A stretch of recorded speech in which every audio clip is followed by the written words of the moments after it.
Bakit ako inaatake? Wala naman akong ginagawa. Nagtatrabaho lang ako.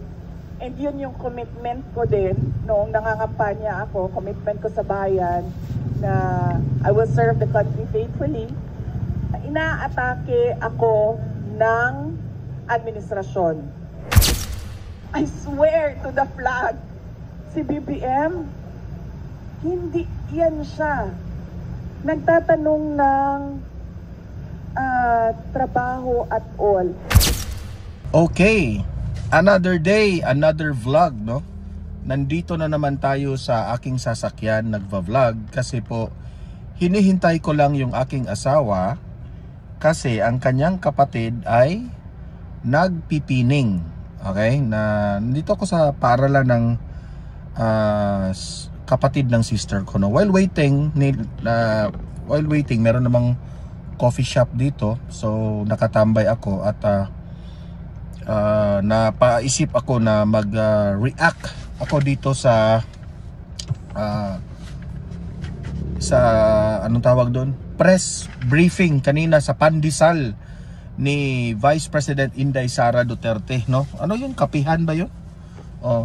Tapos i-react natin yung mga political issues doon na itinalakay ni Vice President Inday Sara Duterte. Una nating pag-uusapan, mamaya pala ito ha, baliktarin ko yung topic natin ha. Ito yung pangatlong topic natin, mamaya na i-discuss ko. Ito yung mahalagang topic eh. Nabanggit kasi ni Vice President Inday Sara Duterte na si Bongbong Marcos ang kanyang pamamalakad ngayon, no? Sa kanyang administrasyon, which is ako, no? Nung narinig ko ito kay VP Sara, talagang sinabi ko I totally agree with VP Sara, no?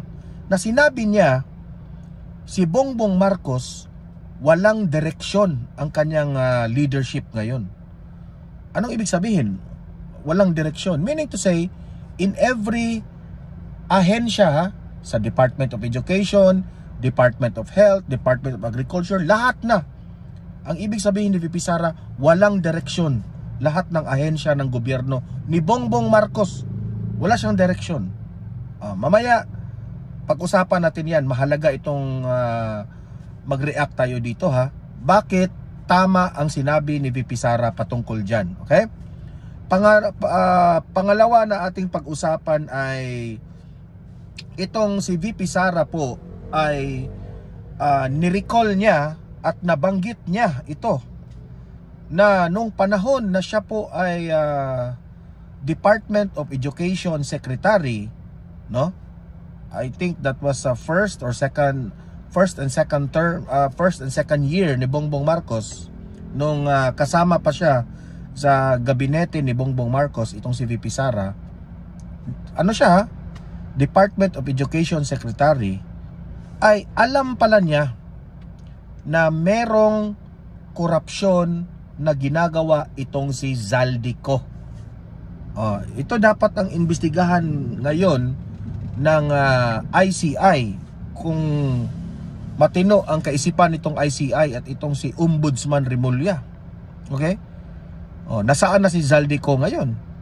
Halatang halata na ang kanyang galaw ngayon sa pagiging absent niya dito sa Pilipinas, that means a lot. What do I mean by that? Kasi kung ikaw hindi ka guilty sa mga akusasyon laban sa iyo, wala kang dapat itago. 'Di ba? Wala kang dapat itago na magpakita ka sa media, explain yourselves. 'Di ba? Pero wala. So, itatalakay natin ito mamaya kasi video itong ipapakita ko sa inyo. In-explain ni VP Sara anong ginawa ni Zaldico dito sa Department of Education. Pati Department of Education pinakailaman, no? Nabubulol ako eh. Pasensya na, Bisaya tayo. Nangingialam. Yan ang right word. Nangingialam pa itong si Zaldico sa Department of Education sa budget ni VP Sara. Mamaya i-play natin yung video na yan. At Ang una nating pag-uusapan ay itong si VP Sara pala ay walang ibang ginawa itong administrasyon ni Marcos kundi inaatake lang itong si VP Sara. Hindi nga maiintindihan ni VP Sara bakit siya inaatake ng Marcos administration na wala naman siyang ginagawang masama. Isa na dyan ang umaatake sa kanya si Martin Romualdez at itong si Liza Tanas, yung asawa ni Bongbong Marcos. Insecure eh. Ito yung mga taong insecure na walang utang na loob, na kung hindi dahil kay Bongbong Marcos hindi sila mananalo bilang presidente ng Pilipinas. Okay? So yun po ang ating topic ngayon, yun po ang ating pag-uusapan. Pero bago ang lahat guys, tulungan nyo po muna ako na i-like at saka i-share itong video na ito para kakalat ito sa taong bayan. Okay? Marami ang makaalam sa nangyayari. Paki-like and share sabay-sabay. 1, 2, 3, go. Okay? And sa mga first time lang nanood dito sa aking channel sa Donmar TV, if this is your first time, no? Nakakita na kayo ng Donmar TV. Subscribe na po ha. Walang bayad yan kung mag-subscribe. Libre lang yan. Updated pa kayo sa ating mga balita at reaction videos. Okay? Sabay-sabay tayong mag-subscribe sa Donmar TV. 1, 2, 3, go. Ayan, nakasubscribe na ba lahat? Okay. Unahin muna natin itong bakit si VP Sara ay inaatake ng Marcos administration. Eto, pakinggan po natin si VP Sara at tayo magre-react. Okay, play. Tapos, professional crisis, yung naging vice president ako, sir. Tapos, I was serving in the cabinet of BBM. At nagtataka ako, bakit ako inaatake? Wala naman akong ginagawa.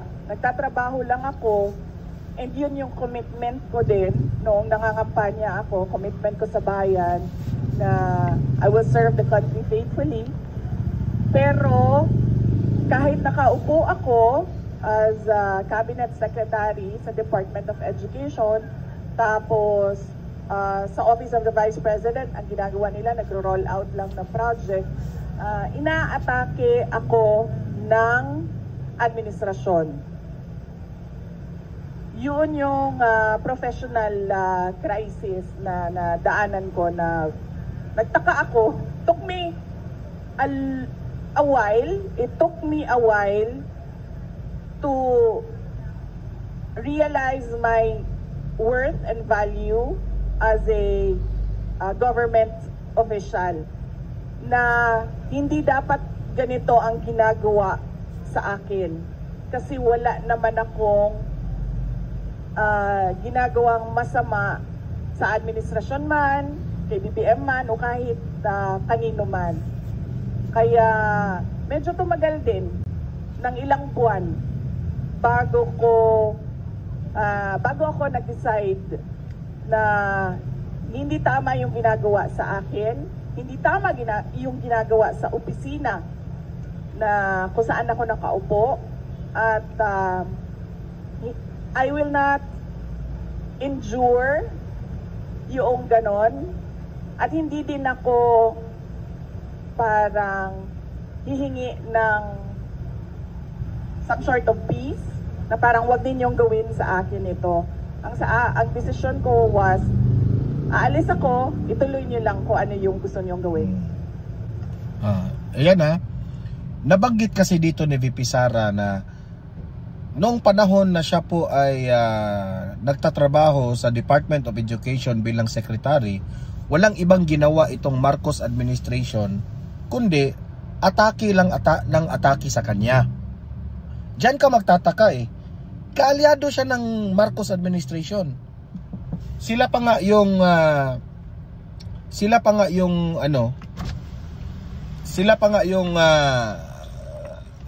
tinulungan ni VP Sara para manalo sa eleksyon, di ba? So, ang malaking tanong, bakit inaatake siya noon at that time, ha? Na pati hanggang ngayon, inaatake pa rin siya. Confidential funds, no? Ang tanong, bakit? Ito yung analysis ko dyan, ha? Bakit inaatake si VP Sara? Alam nyo, sa totoo lang, pagkatapos na ginamit nila si VP Sara, no?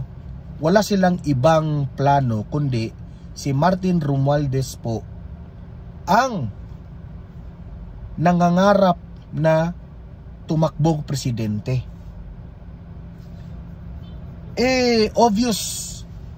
Obvious yan, ha? Obvious yan. Kasi pati si former President Duterte at that time, hindi pa nanalo si BBM at si VP Sara. Alam na yan ni former President Duterte na may pangarap na si Martin Romualdez na maging presidente ng Pilipinas. Which is malungkot isipin, ha, na wala talagang sa personality ni Martin Romualdez na maging presidente ng Pilipinas. Walang ang karisma. Isinusuka nga yan ng taong bayan. Sabi pa nga nila, yang si Martin Romualdez na yan, nananalo lang yan sa kanyang distrito dahil binabayaran, dahil sa pera. Okay? Pati nga yung mga kalaban niya, pinatahimik niya raw, di umano, ha, sa kanyang probinsya. Para lang hindi tumakbo. Para wala siyang kalaban, mananalo na siya. So what he did is, itong mga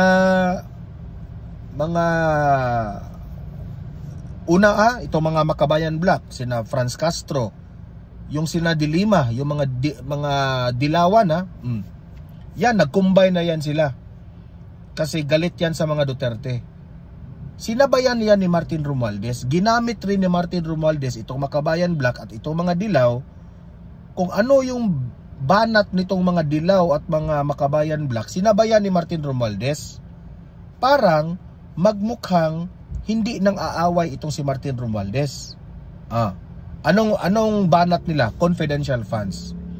Kasi alam yan ni Martin Romualdez na kapag si VP Sara ay ma-impeach, ay wala na. Hindi na makatakbo si VP Sara bilang presidente ng Pilipinas. Then, siguro, sa tingin siguro niya, ay siya yung maging presidente. Tingnan mo gaano siya anong tawag doon? Gaano siya ka filiret, ha? Gaano siya ka filiret. Akala niya siguro magugustuhan siya ng taong bayan. Anong ginawa ni Martin Romualdez? Finifeed niya ang taong bayan by giving ayuda. Ha? Wala, binablind niya ang taong bayan. Yun ang aking analysis, ha? Binablind niya, finifeed niya ng mga ayuda-ayuda na yan. Pero si Zaldico, ang kanyang kasama, ha? Anong ginawa? Takot sa kanila ang mga kongresista. Nung panahon na nag-eleksyon sila na ma-impeach si VP Sara, syempre nananalo sila. Kasi kung hindi ka boboto na i-impeach si VP Sara, wala kang budget. Ganon sila ka-powerful sa House of Representatives. Na hindi na namalayan lahat, no? Na lahat ng korupsyon sa flood control projects, kung ano-anong mga proyekto, wala na. Busog na busog sila sa pera. Okay? So, what do I mean by this? Dahil sa political agenda nila, inaatake nila ng inaatake si VP Sara. Ganyan sila kabastos. Pagkatapos nilang ginamit si VP Sara, dahil alam nyo naman kung kinalaban lang ni VP Sara sa pagka-presidente itong si BBM, hindi mananalo si BBM. Yan ang katotohanan. Ayan, so inatake nila. Wala na silang pakialam. Sabi nga ni VP Sara, manggagamit. Manggagamit talaga. Okay? Inatake ng inatake dahil sa political ambition ni Martin Romualdez. Very unique ang sinabi nyo, ha? Very inspiring. We should take care of our aging process. Ang galing, saka professional, magandang advice so yun mga sinabi niyo, ma'am. But you don't look like a person who's aging.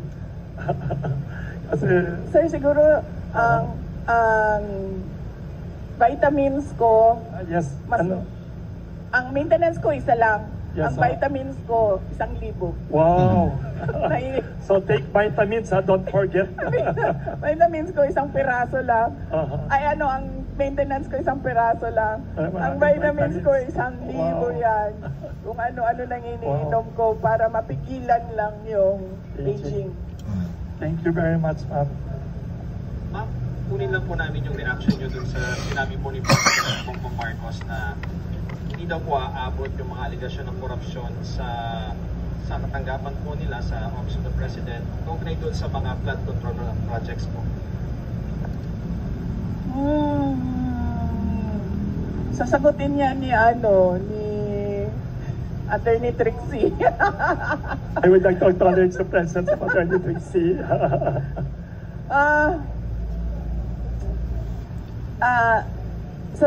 Sa ganitong ongoing pa yung investigation ko at inquiry ko sobrang magtataka ka bakit confident yung Pangulo na hindi aabot sa Office of the President yung iskandalo at yung corruption. So ibig sabihin, siguro alam na niya kung ano yung kalalabasan ng inquiry at ng investigasyon. Kasi wala namang iba sigurong explanation kung bakit napaka-confident mo sa mga mangyayari pa. Wala pa akong nahanap na tao na alam kung ano yung mangyayari bukas. Siya pa lang. Si BBM pa lang.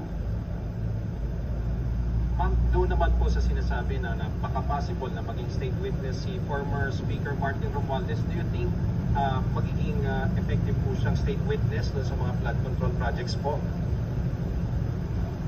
Sam, pakilakas ulit. Laksan ko. Pakilakasan konti. Ma'am, may natanong na rin po sa Malacanang kung patungkol doon sa pagiging state witness daw. State witness ni former Speaker Martin Romualdez. Do you think magiging effective siyang state witness doon po sa flood control project po? Okay. Hindi ako mag-comment dyan kasi hindi ko alam kung totoo ba talagang sinabi ng ICI yan at decision talaga ng body yan na siya ay maging state witness. Mamaya na lang tayo magkomento kapag nandyan na yung kaso at nakikita na natin na totoo talagang state witness siya. Pero sa batas, yung principal sa krimen ay hindi pwede maging state witness. Thank you. Ito po, kapapasok lang po ng balita. Tinuro, parang iniimbestiga, nag-order daw po si Ombudsman Remulla kay Secretary Dizon na parang investigate daw si Senator Bongo sa anumang possible link sa mga diskaya. So, ma'am, of course, Bongo is one of the allies of your father, the former president. Ano masasabi niyo dito sa parang saka do you think, ma'am, ituturo po ba ang mga kalaban sa politika sa ongoing na ICI investigation? Hindi ko alam kung ano yung malamang nakakaalam niyan si BBM kasi ngayon nga confident na siya na hindi siya kasali sa mga hindi aabot, tama ba ang sinabi? Hindi aabot sa Office of the President ang corruption. So siya lang makakasagot niyan kung ano ang mangyayari. Ano yung tanong mo? Yeah, of course, baka ituro lahat ng mga kalaban sa politika sa ongoing na investigation ng ICI. Do you think kung mangyayari po ba na baka mapunta rin sa inyo yung sisi or mapunta rin sa inyo yung ituturo or whatever dun sa investigation? Aabot sa akin yung flood control project. Kasi kung hindi aabot sa KBBM, baka kayo naman pong ituro, ma'am, ng mga sinasabing witness. Sigurado ako hindi aabot sa akin ang flood control scandal kasi wala namang flood control projects sa OVP or sa department. Department of Education. At makakasabi naman talaga ang mga contractors and even si Secretary Bunuan, wala talaga akong at all project dyan sa DPWH. In fact, hindi nga nila masabi ngayon na may insertions ang Vice President kasi wala talaga. Hindi ako sumasali sa ganyan. Kung aabot ba sa akin, sa tingin ko aabot siya kasi kaalyado kami. Sa tingin ko ililink nila, sa tingin ko susubukan nila na paabutin sa akin dahil sa kaalyado ni dating Pangulong Rodrigo Duterte, si Senator Bongo. Doon siguro nila gagawan ng kwento yun. Yung part na ako, si PRC nasa gitna at si Senator Bongo nasa kabilang side. Last question na lang, ma'am. Ma'am, medyo light tayo, ma'am. Ma'am, if you're bread or tinapay, anong bread po kayo? Anong bread si BBM? Anong bread si Martin Romualdez? Anong bread si Saldico? Ito talaga. Taga Manila Times, magaling.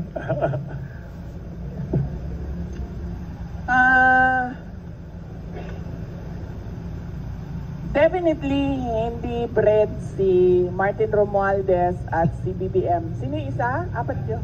Zaldico. Definitely hindi sila tinapay dahil hindi makain yung ugali nila at hindi makain totoo yan. Yung korupsyon nila. Kung ako ay tinapay,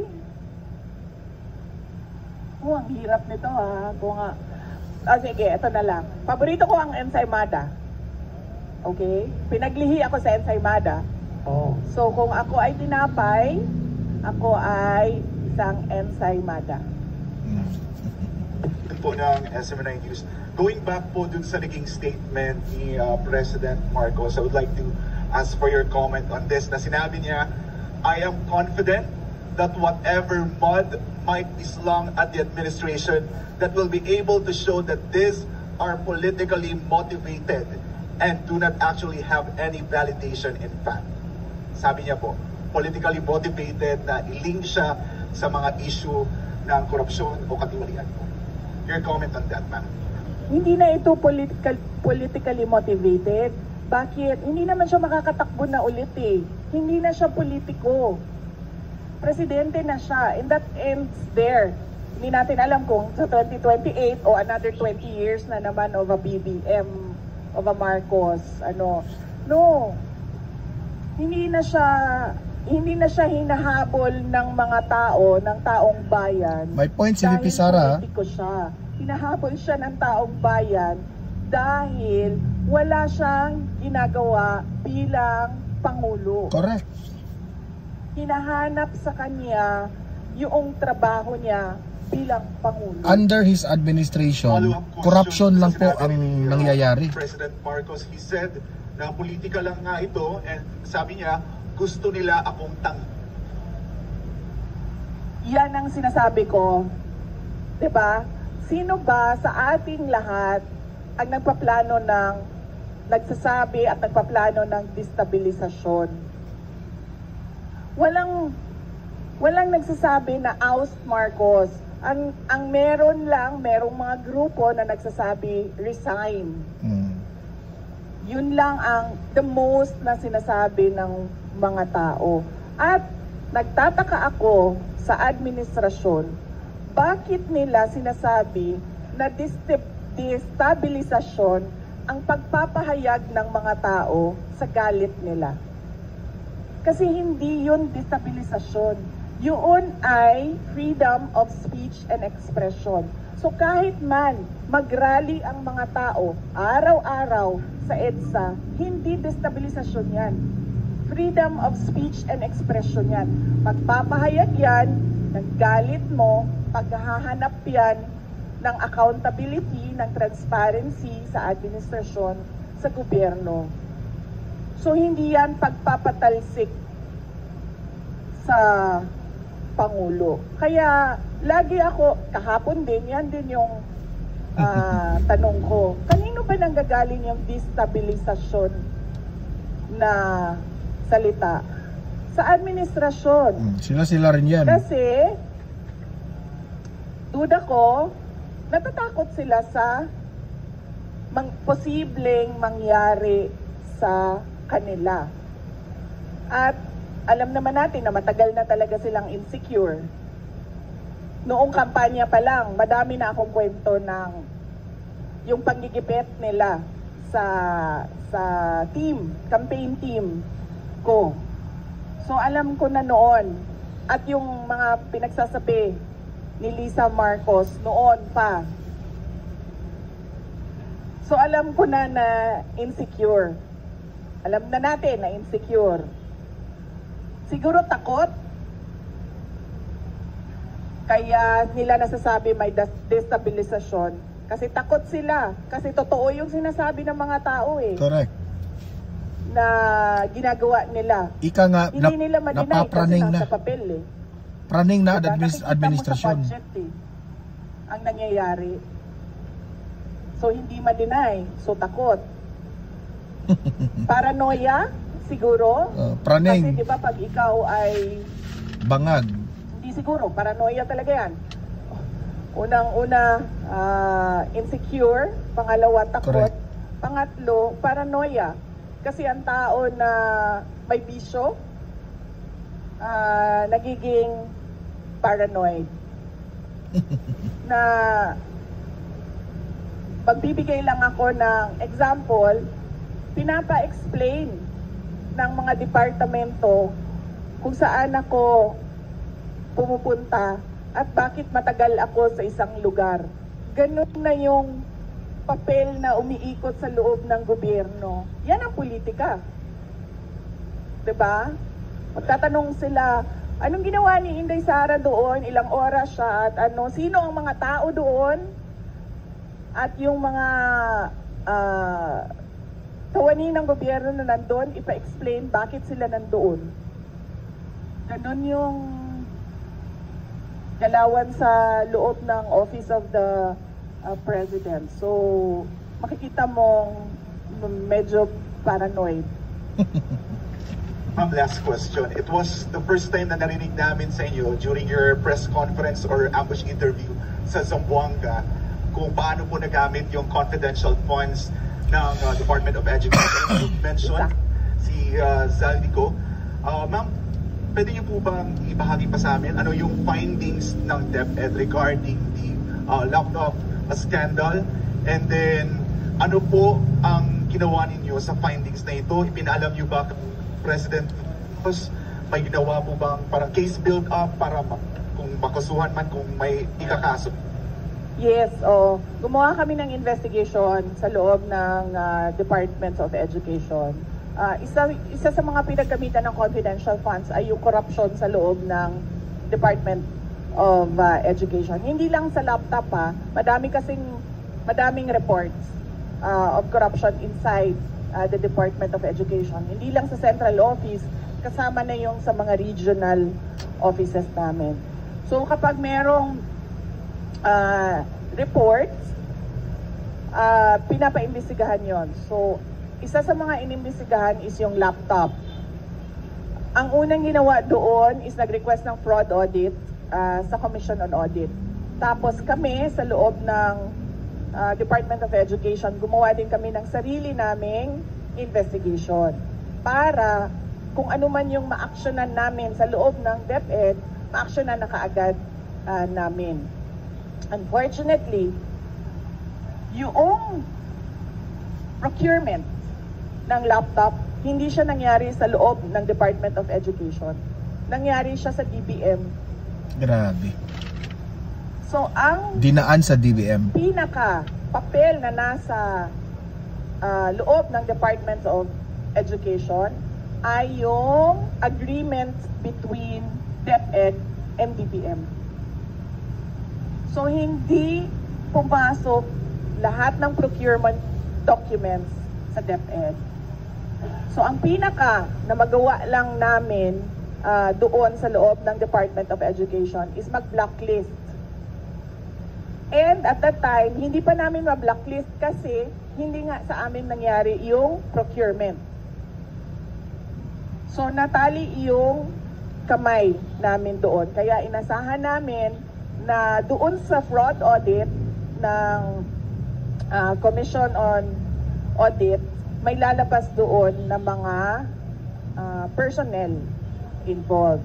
At doon sa Blue Ribbon Committee na investigation, kung maalala nyo, may nangyaring Blue Ribbon Committee investigation sa Senate, sa laptop, ginamit namin yon sa loob ng Department of Education para isa-isahin kung sino yung mga personnel involved na under sa mga tao involved doon sa Senate Blue Ribbon investigation. Diyos ko, akala mo ba yung presidente natin nagtatrabaho? Hindi alam nyo, magkokomentaryo muna ako doon, ha. Si Zaldico po ay, sabi nga ni VP Sara, ay merong corruption na ginawa, ha. Isa na yan ang laptop, hindi lang yung ano, ha. Ginamit po ni Zaldico ang budget ng Department of Education na kung ano sigurong mga ginagawa niya doon, no? May corruption nangyari. Okay? So, to make the long story short, may corruption nangyari. Yan ang sabi ni VP Sara. Dinaan dito sa DBM. Okay? Department of Budget Management. Kasi po, magpo-propose yan ng budget ang Department of Education. Kung maalala nyo ang sinabi ni VP Sara, nagtataka si VP Sara, bakit ang laki? Na ito lang naman ang hinihingi ng Department of Education. Doon ka magtataka. Kaya natuklasan niya ni VP Sara na ganun po ang nangyari kasi may niluluto na corruption at that time. Ngayon, Zaldico, this is a serious accusation, allegation laban sa'yo. Hindi lang sa flood control, ha, iba ito. Dapat ka nang bumalik dito, sir. Linisin mo ang sarili mo if you think you are clean. 'Di ba? Kasi unfair sa part mo na marami na pong, hindi lang Vice Presidente, ha, hindi lang si VP Sara ang nagsasabi na corrupt ka. Marami. Halos nga lahat ng taong bayan, pati nga ilang mga members sa Kongreso nagsasabing corrupt ka. Ikaw ang isa sa mga dahilan dito sa mga korupsyon na ito. Nasaan ka na ngayon? May bayag ka ba? Sheminit ka kay VP Sara noong pinagbibintangan nyo si VP Sara sa confidential funds niya. Ngayon, ikaw na ngayon ang pinagbibintangan. Nasaan ka? Ikaw ang walang bayag. Ikaw ang sheminit ngayon. 'Di ba? Ikaw ang nakakahiya ngayon, Zaldico, sa totoo lang. Ang taong bayan po ay naghihintay sa iyo. Managot ka dito. Kasi kung hindi ka magpapakita, it only shows that guilty ka. Yan lang ang aking opinion dyan, ha. That's my own opinion. Bakit ka magtatago kung wala kang kasalanan? Diba? Magpakita ka na as early as possible. Explain yourselves for the Filipino people. Diba? At heto pa, ito na yung last nating i-react, ha. Si Bongbong Marcos walang direksyon sa kanyang pagiging presidente. Heto, ha, pakinggan nyo si VP Sara. Tanong yan, at all. Hindi, I swear to the flag, si BBM, hindi yan siya nagtatanong ng trabaho at all. Kaya napansin nyo ba, walang direksyon yung governance at walang direksyon yung iba't ibang departamento. Bakit? Kasi he doesn't give direct, he doesn't command. He doesn't command. He doesn't ask. He doesn't say that, look, there's a Philippine development plan, and what are you supposed to do about this? Akala nyo ba yung ginawa ko sa DepEd, galing yun kay Bibi? Hindi, akin yun. Lahat. Kasi he did not give any orders at all. So pag upo ko doon, sabi ko sa mga kasamahan ko, sa mga USEC at ASEC, I think this is our show. Kasi walang participation at all ang Pangulo. So gagawin na lang natin kung ano yung dapat nagagawin para sa edukasyon dito sa ating bayan. So we created the Matatag Agenda. We followed through with the Matatag Curriculum. At unfortunately, hindi kami natapos kasi, yun nga, nag-decide ako na I don't deserve the attacks that were thrown at me by the administration. Kasi ako na nga lang siguro yung kaisa-isa dong nagde-deliver para sa cabinet ni BBM. Tapos ganun pa yung ginawa. Gagawin nila sa akin. O di, nung nawala ako, adi wala na. Wala na siyang accomplishment at all. Okay, so bakit nasabi ni VP Sara na walang direksyon? Genuinely, no? Si Bongbong Marcos ay walang alam. Kahit nga dito sa utak niya, walang alam si Bongbong Marcos. Magaling lang si Bongbong Marcos sa pananalita, yung the way siya kahit nga sa pananalita sometimes praning na di ba? Nagkautal-utal na yung mga pinagsasabi kasi humihina yung pag-iisip siguro magaling siya mag-English, no? Kasi English speaking sila sa bahay nila, pero when it comes to wise strategy and diskarte, wala si Bongbong Marcos niyan. Kaya tama si VP Sara, walang direksyon. Kawawa, sa totoo lang kawawa ang bayan natin na nagkaroon tayo ng presidente na kagaya ni Bongbong Marcos. Yung mga loyalista, dilawista, no? Ako po'y naaawa rin sa kanila na hanggang ngayon nabudol pa rin sila ni Bongbong Marcos. Yan lang ang sa aking masasabi dyan. Walang direksyon itong presidente natin ngayon. Okay? So guys, mag-comment, mag-react anong masasabi nyo dito kay Bongbong Marcos. Okay? Usap-usap tayo sa comment section. And paki-like na rin at paki-share itong video na ito para marami po ang makaalam. And sa mga bago lang dito sa Don Mar TV, subscribe na po, no? Libre lang ang mag-subscribe, walang bayad yan. Updated ka pa sa ating mga balita. Okay? See you in my next video. Have a great day. Have a great night. God bless po sa ating lahat. Mabuhay ang Pilipinas and God save the Philippines. Bye-bye.